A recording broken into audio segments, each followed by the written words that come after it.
Hey everyone, it's your name, and lately it feels like the world has become very, very interested in this thing we call remote work.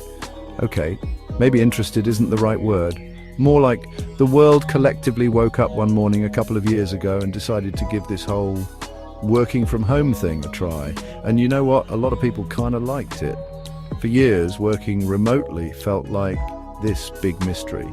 Was it just people in their pajamas pretending to do work? Did anyone actually get anything that way? The answer, it turns out, was a resounding yes. The pandemic forced everyone into this giant, unplanned experiment, and what we discovered is that not only we be productive from home, but a lot of us actually prefer it. But like with anything else, there's an art to it.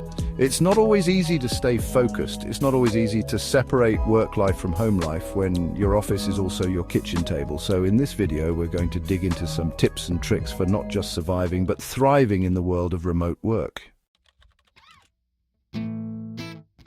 Remember when working from home was this rare, mythical thing? Like, you'd hear whispers of someone's aunt's friend who did it, and they lived in a yurt and only communicated via carrier pigeon? Okay, maybe it wasn't that dramatic, but it definitely wasn't the norm. Then 2020 happened. Suddenly everyone from your next-door neighbor to your grandma was figuring out Zoom and trying to find a quiet spot for conference calls. And you know what? A lot of companies realized that this whole remote work thing wasn't so bad after all. Productivity stayed up, people were happier with the flexibility, and hey, there were even some unexpected cost savings. So yeah, the way we work has fundamentally changed. What was once a perk for a select few has become a viable option for millions. And while it's not without its challenges, we'll get to those, I promise, the benefits are pretty hard to ignore.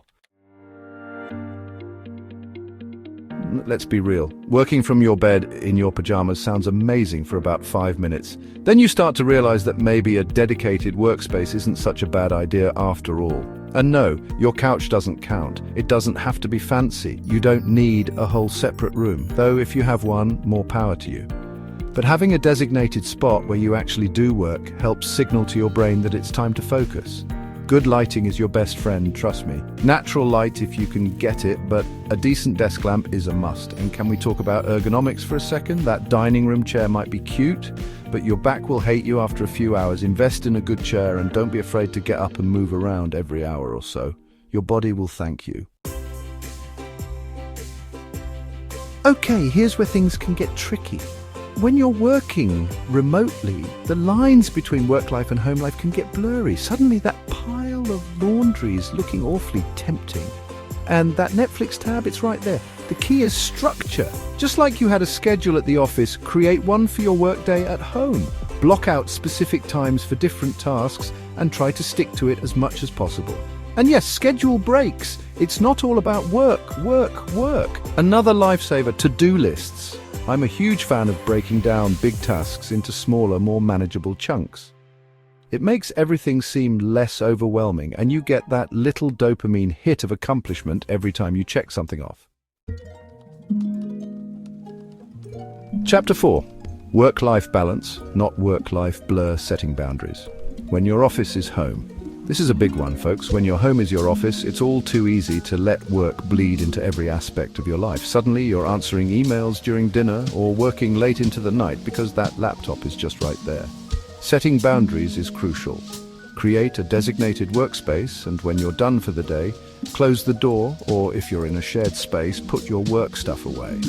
Resist the urge to check emails after hours. And for goodness sake, take a lunch break. Step away from your computer and give yourself a chance to recharge.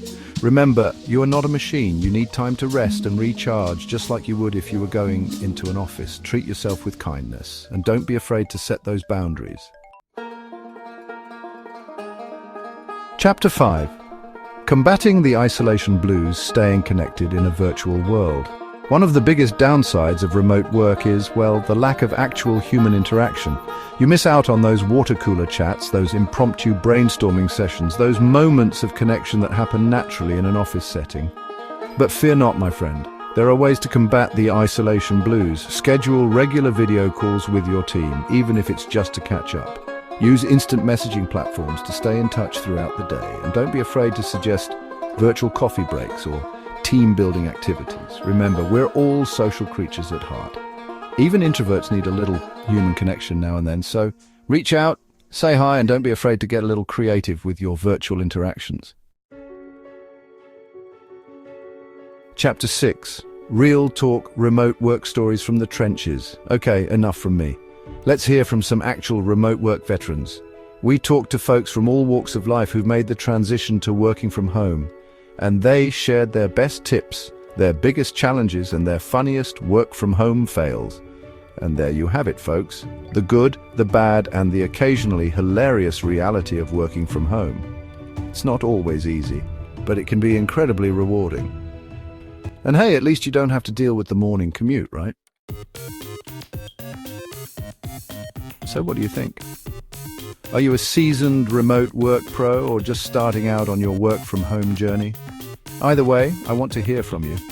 Share your best tips, your biggest struggles, and your funniest work-from-home stories in the comments below.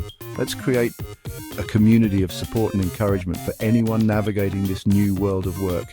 Because let's be real, we're all just figuring this out as we go, right? And hey, if you found this video helpful, don't forget to like, subscribe, and hit that notification bell so you don't miss out on any future videos. Until next time, stay productive, stay connected, and stay awesome.